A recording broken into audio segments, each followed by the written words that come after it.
Hey, what's up? It is another week for Do That But Better, and today I am here with a special guest. So, my friend and a mother of a bunch of kids, the wife of my IT guy. We got Liz Igbara. And Liz, welcome to Do That But Better. Thanks for having me. How do you like that? That is awesome.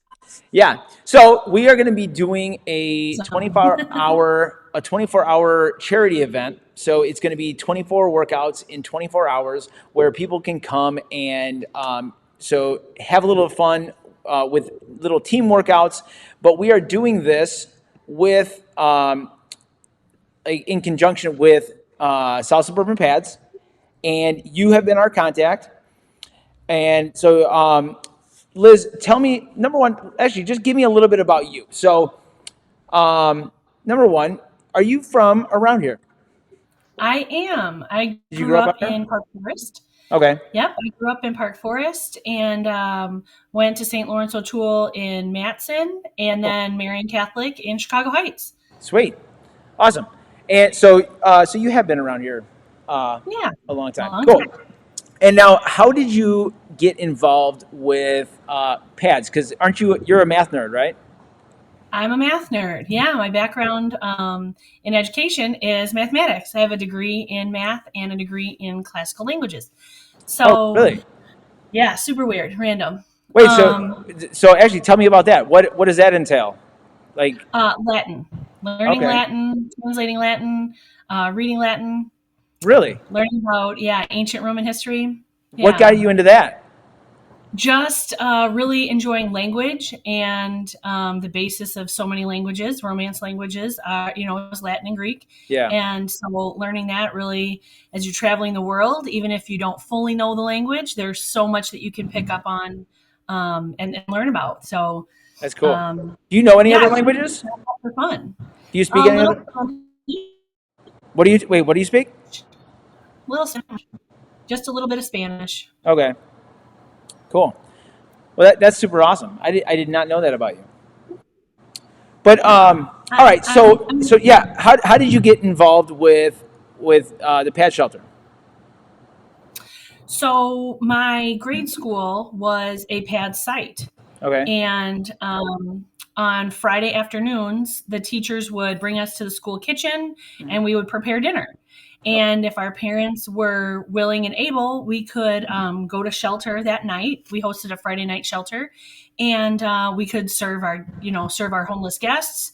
We could play with the kids that were there, and I really loved doing that. Yeah. So I would always serve dinner, eat dinner with the pads guests, and my favorite thing to do was kind of gather all the kids and play a game or read stories, color pictures. I started bringing in coloring books and crayons, just anything to give mom and dad a little break Yeah. and give the kids a little bit of fun. Super cool. So Yeah. now, actually, tell me a little bit about what South Suburban Pads does, because I feel like lots of times with just like yeah shelters and even just charities, it's like, all right, what exactly are they doing? Definitely. So the face of South Suburban Pads is our emergency shelter. People experiencing homelessness come in to shelter, and that's really the face of it, right? That's what everybody knows about it. And for the longest time, that's all I knew about it. Yeah. And it's so much more than that. We have prevention services, which means if you're behind on a light bill or on your rent or mortgage, we have some funding to help keep people from becoming homeless. So prevention is a huge one. We have a huge street outreach. So people are engaging in the streets, doing community events, meeting people where they are, and kind of building that relationship to say, hey, there is a life better than this, better than being on the streets. Come into shelter. And then really the biggest part of South Suburban Pads is housing. We have a 77 unit permanent supportive housing building in Country Club Hills. And Then we have scattered site housing, which is different sorts of temporary supportive housing. And with all of that housing are wraparound services, right? So, how did someone become homeless? Was it drug or alcohol addiction, mental illness, loss of a job, loss of a spouse, unfortunately, sometimes? Lots of different ways. So, whatever, we meet people where they are, whatever led you to become homeless, let's see what kind of repairs we can make and get you back on your feet and back into society and paying your bills and becoming stable again. Yeah. Wow. And so now, yeah. So what kind of things? Yeah. So if you find out, all right, this was drug related. So now is it that they are putting on like clinics, or like what exactly do they do if this was my problem, and then like how do they devise the solution? So, a couple ways. One, we're a housing first organization. Okay. We can't start tackling that drug problem, that mental illness, or that loss of a job until you're stable and Yeah. no longer hurting. Right. So, get someone into an apartment or into a home, Oh. and now we start figuring out who's there. Um, you know, oh, can you hear me? Yeah. You froze for a second, but yeah, you came back on. Oh, okay. So, yeah, so what led someone to becoming homeless? And if it's a drug problem, we're a harm reduction agency. So we're not going to force somebody to not use drugs or alcohol. We're not going to force somebody to take medication for their mental illness, but we are going to set goals and meet with crisis intervention if we need, mental health help. We have a nurse on staff. We partner with agencies in the community that specialize in drug and alcohol abuse, specialize in mental illness, help people get job ready. But the Okay. first thing is to get into a home, right? Yeah, that's like the hierarchy of needs, right? Like safety, and Right. yeah, how can you Exactly. be trying to make yourself better, or like self actualization, if it's like I don't Mhm. know where I'm going to sleep, where I'm going to eat, and yeah, Right. for sure. Well, that's super cool. And so now you were talking a little bit about things like it almost sounded like, hey, I'm low on money, like so I might not be homeless yet, but so tell me about like the services there. How does that work? Sure. So there is some government funding called prevention services, and we partner with other organizations that also receive those. And it's called a homeless prevention hotline. Mm-hmm. And I can give out that number. That's 877-426-6515. And that is really a conglomerate of agencies in the South suburbs that work on preventing people from becoming homeless. So you can call that number and explain what your situation is. And depending on what organization has that need that you're in need of, we'll partner you with that agency. Wow, And South Suburban Pads is one of those. that is super cool. What are some of the other agencies that you are like working in conjunction with? We always work with Sertoma, which is a mental health organization in the area, Cornerstone, which is in Fort Heights, Respond Now, which is also in Chicago Heights. Mm-hmm. All right. Yeah, it kind of depends on what the needs are. Yeah. We're always looking to partner with organizations and community members that are here to help. Yeah. So now where all does South Suburban Pads uh, service? So we're in South Suburban Cook County, a Okay. little bit into Will County as well, but mostly South Suburban Cook County. Okay. Cool. All right. So now, one thing that was really interesting is the one time when we were talking about, hey, because when we were setting up this charity event, we were like, we want to do it for something that's around here, right? So, because yeah, plenty of people need help, and we could send it off to this and that and these large things, but it's like, man, what about our community? And now, one of the things that you told me, because I assumed food drive. Hey, it's getting close to Thanksgiving, and I feel like that is usually the thing to go to. It's like coats and food, non-perishable foods. And you said it's not always the best option, or just not always what people need. And Right. so, tell me a little bit about that. And like, is there are there different organizations that need different things and different times a year that, hey, this is what we really need? How does that work?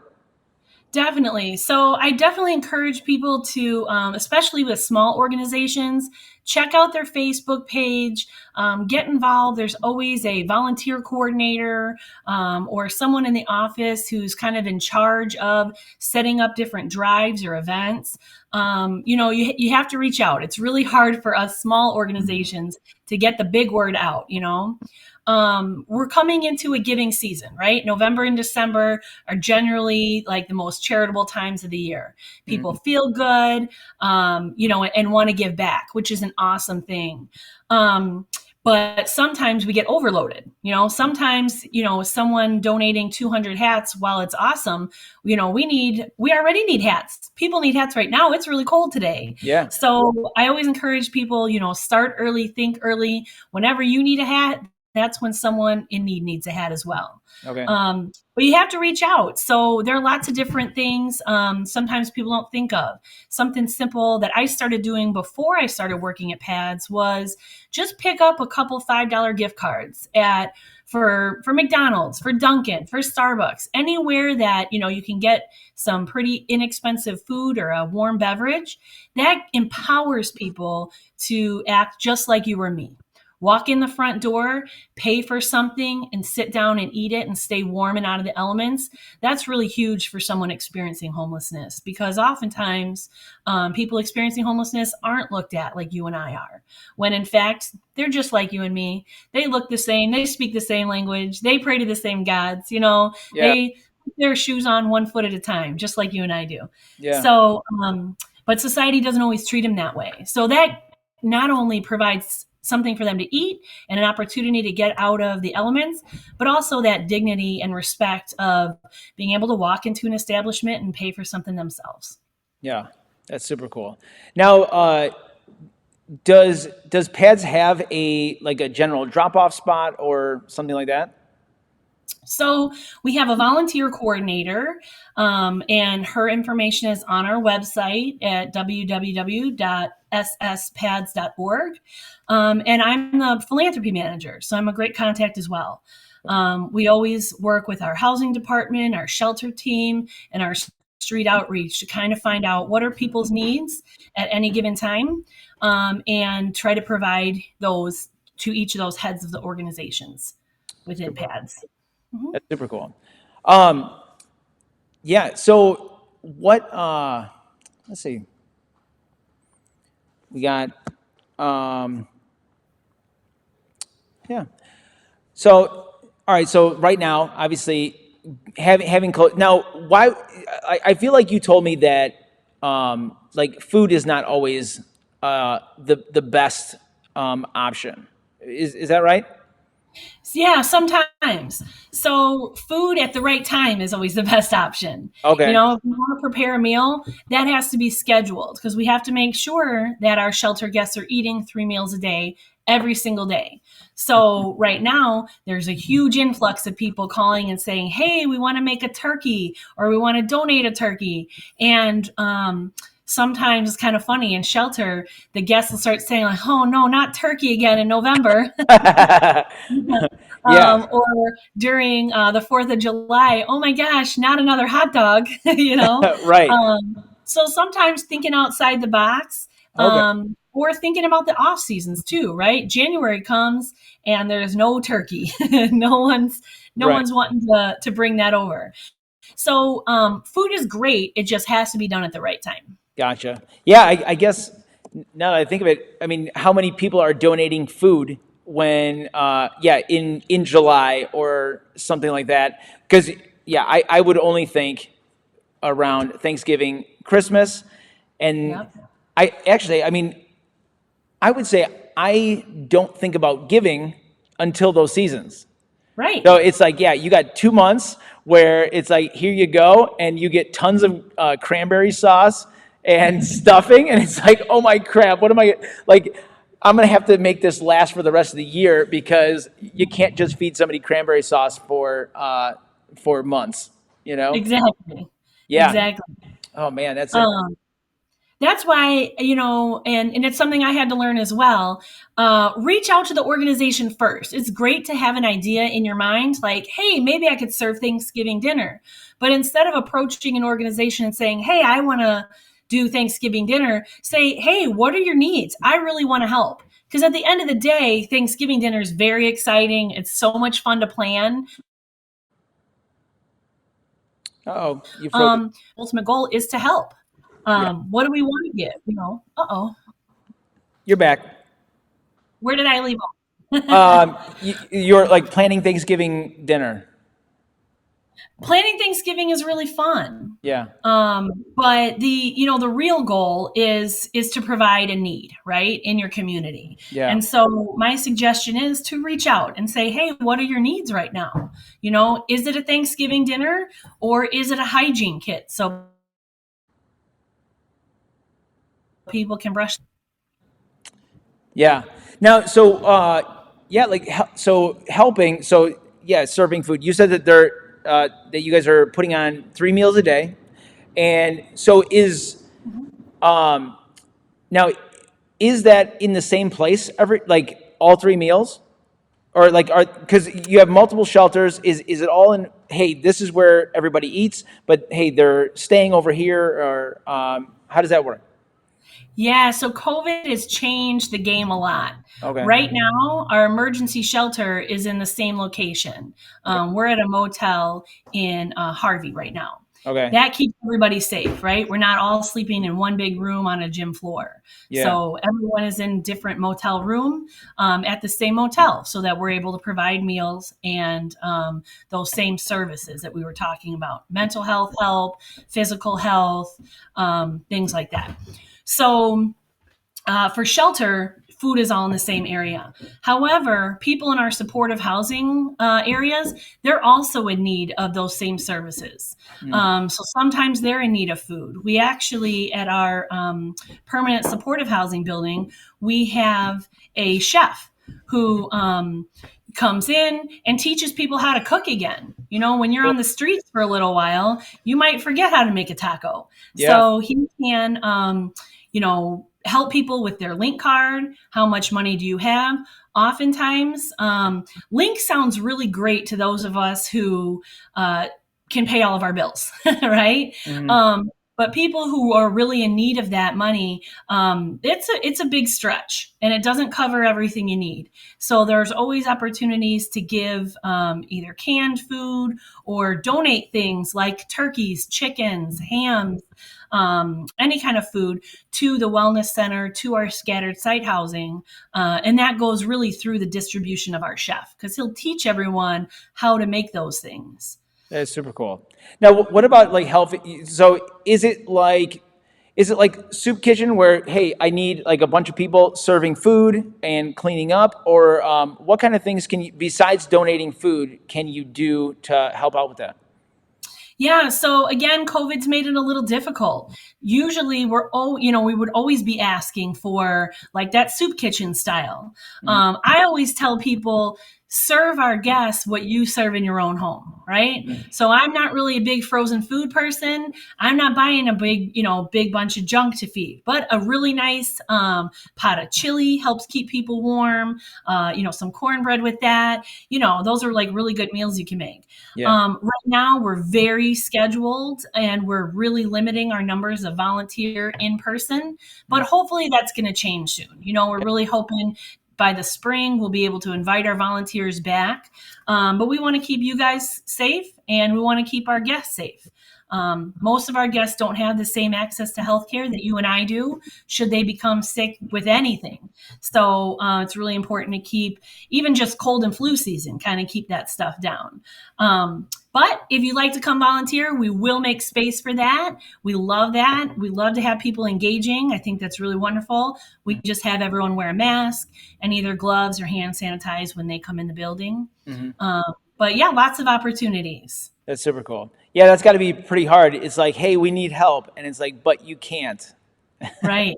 Yeah, Right. not right now. So Right. so crazy. Well, super awesome. Well, I am super excited to do this event. Me too. So we've got our 24-hour hero event. You're going to be doing, there's 24 workouts. You do not have to do all of them. You don't have to be there for the full 24 hours, but you have access to it. So if anybody wants to join in that, all money is free will donation, is going to be going to South Suburban Pads. And if anybody would like to donate, you guys can definitely do that here at the gym, even if you don't want to work out. And if not, go to South Suburban Pads. What is the best way for somebody to donate, even just money, for pads? So right now, our website's a little bit under construction. We'll have a link up there soon, hopefully within the week. But they can contact me. There's a little drop-down information that says, I'd like to donate. They can contact me that way at www.sspads.org. We also have a text to give phone number. So you can text 708-792-2998, and you just put give and press send. And it'll kind of walk you through the steps to send a donation. You can do a one-time donation, a monthly donation, whatever you'd like. Awesome. We'll have to put that out during the event so that Definitely. people. That's a fantastic way we can get make it easy access. So Right. well, super cool, awesome. All right, so we got the email sspads.org, or I'm sorry, the website. Give me an email and the phone number again, where people can reach you guys. Sure. So my email is EAG like girl, B like boy, ARAH at sspads.org, like South Suburban Pads. It's nice and easy.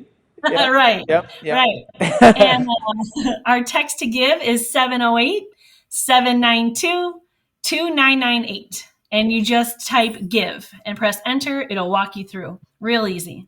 That is super cool. Well, I'm super excited. Hopefully, if you're watching this, you guys come by and join us in the fun. We got 24 hours of working out to raise money for pads. Our last workout is going to be Chad.